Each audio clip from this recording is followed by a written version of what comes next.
Hello friend, we're glad you've chosen to join us today for GCK Daily.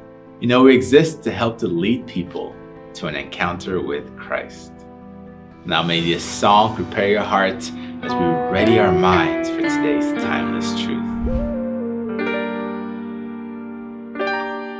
You thought I was worth saving, so you came and changed my life. You thought I was worth keeping, so you cleaned me up inside. You thought I was to die for, so you sacrificed your life so I could be free, so I could be whole, so I could tell everyone I know. I was worth saving, so you came to change my life. You thought I was worth keeping, so you cleaned me up inside.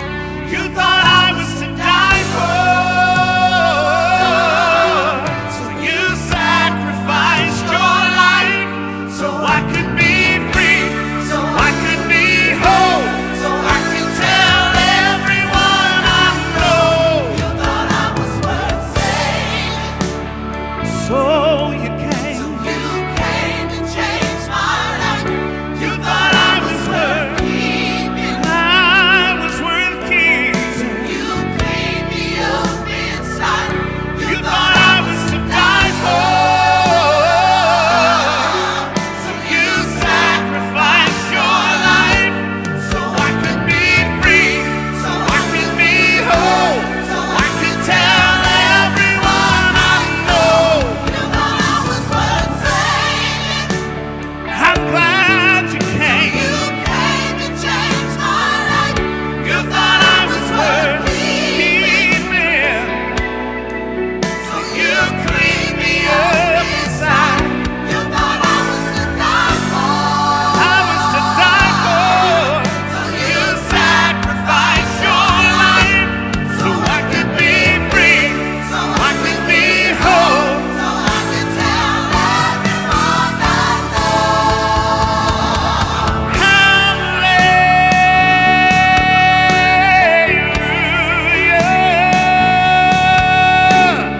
Glory, glory to the God who changed my life. And I will praise you. I will worship you. I will give you praise because I am free, because I am whole, and I will tell everyone I know. Today, we're talking about the turnarounds and how this experience affected your life today. You know, Nick, at the height of the pandemic, I'm sure it was a very trying, scary, and even fearful time for people. And unfortunately, myself and my family didn't really escape that. And we had just had a little baby and we're just worried about what comes next and health-wise and things like that. But I remember the scripture in 1 Samuel chapter 30 that talked about when David was going through his turmoil, how David encouraged himself in the Lord his God. And holding on to that definitely helped myself and my family get through that difficult time. Well, thanks for sharing that experience. The Bible has and is changing me as I ask the Holy Spirit to show how I need to change. As we join Dr. Kumuyi today, we're studying about the impact that will occur when we make the Bible our final authority for all of our beliefs and all our truth. The Lord died, and the Lord was buried, and he rose again for one thing, for our redemption, the death and the resurrection for our costly redemption. 1 Corinthians chapter 15, and I'm reading from verse 3. 1 Corinthians chapter 15 verse 3. For I delivered unto you first of all that which I also received. Look up here. I delivered what I received. If you never receive anything, you have nothing to deliver. If you have not received, you have nothing to deliver. The society is waiting for you to deliver life, deliver abundant life, deliver joy, deliver happiness, and deliver the hope for living. But you must receive first the gospel, the glad news, the redemption can only be given by the people who have received. The knowledge of salvation can only be given by those who have received. And the knowledge of upright living, righteous living, holy living can only be delivered to other people by those who have received. Show me a man, show me a woman who is gloomy and sad and despondent, and then he goes to a congregation, he goes to a society, he says, I want to deliver some joy to you. They say, no, you don't, you can't do that. You have to receive the joy before you can deliver the joy.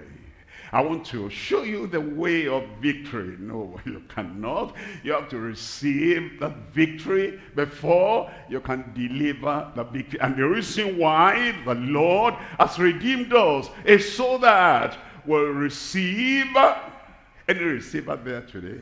Praise the Lord. The Lord will fill your basket to overflowing. You receive salvation. You receive redemption. You receive revelation before you can deliver whatever it is you want to deliver. And it says, for I delivered unto you, first of all, that which I also received. How? That Christ died for our sins according to the scriptures. That's redemption.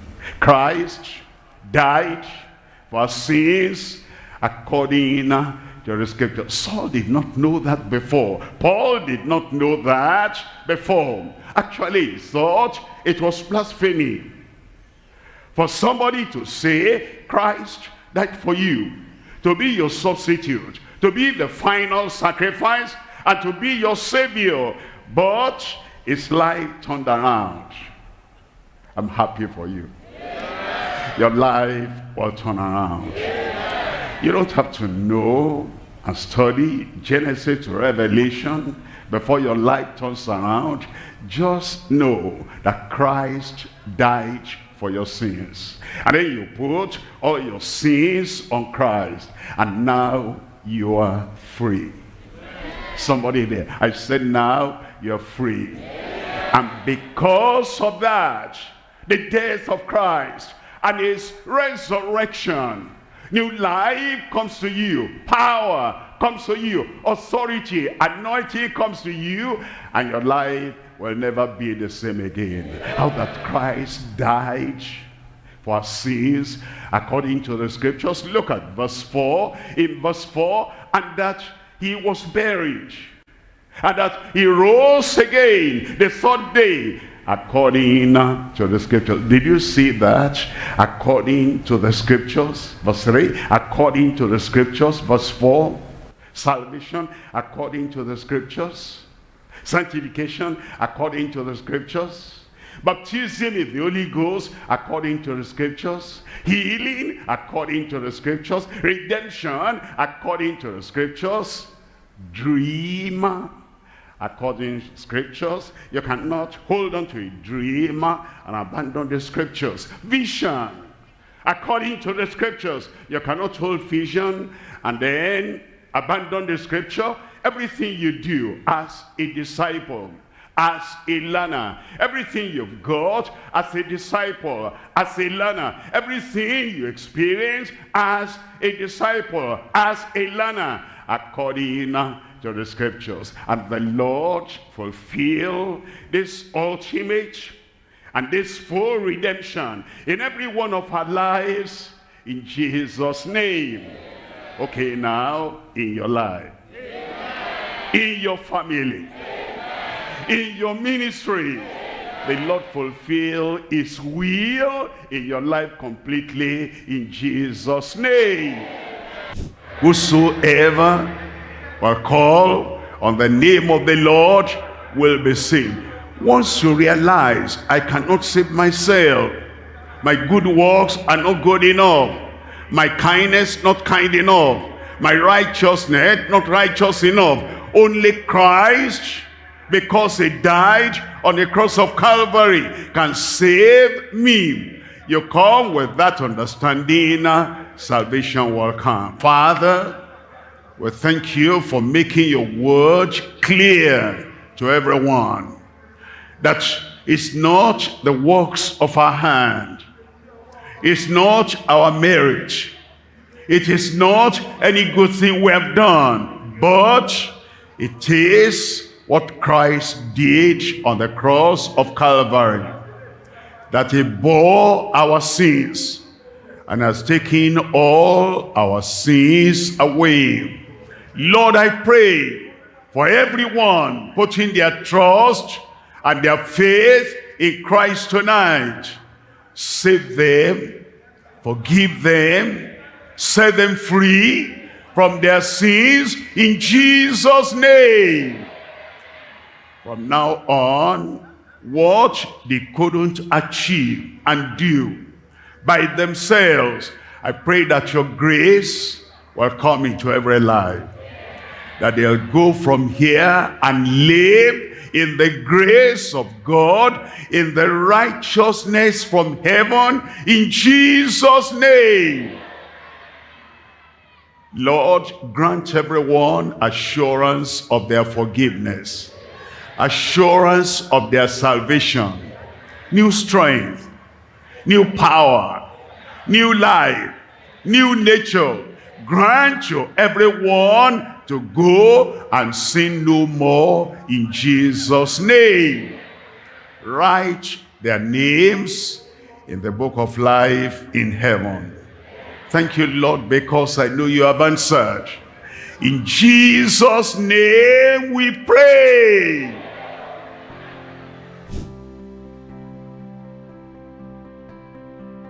Your time has come. You raise up your hand for your miracle. Touch the place where you have the challenge. And then after the final amen, you'll open your eyes and check up. You'll find God has made all things possible in your life. Raise up that hand. Expect the miracle. Put your attention on God. With God, all things are possible. Father, we come to you tonight with implicit faith, unshakable faith, unwavering faith, knowing that with you all things are possible. We come for those possibilities of unshakable faith tonight, and we're asking, oh Lord, perform your miracle in every life. Heal the sick, deliver the oppressed, break every yoke, destroy the works of the devil. Lord, I pray that what men could not do and what men cannot do, that at this very moment now, over here on these grounds, over the radio, over the television, and in every locality, everywhere, all over the world, what men could not have done, do it now in Jesus' name. Let the incurable be cured right now. Issue of blood dry up in Jesus' name. Cancer be healed in Jesus' name. Tuberculosis, you're healed in Jesus' name. Every yoke, every affliction be taken away from your life and from your body At this moment, in Jesus' name. Healing everywhere now. Deliverance everywhere now. Miracle everywhere now. Lord, confirm it in everyone. Testimony in every mouth. In Jesus' name we pray. So here are 3 things that we can take away from today's study. Number 1, the Bible should be our guide for life.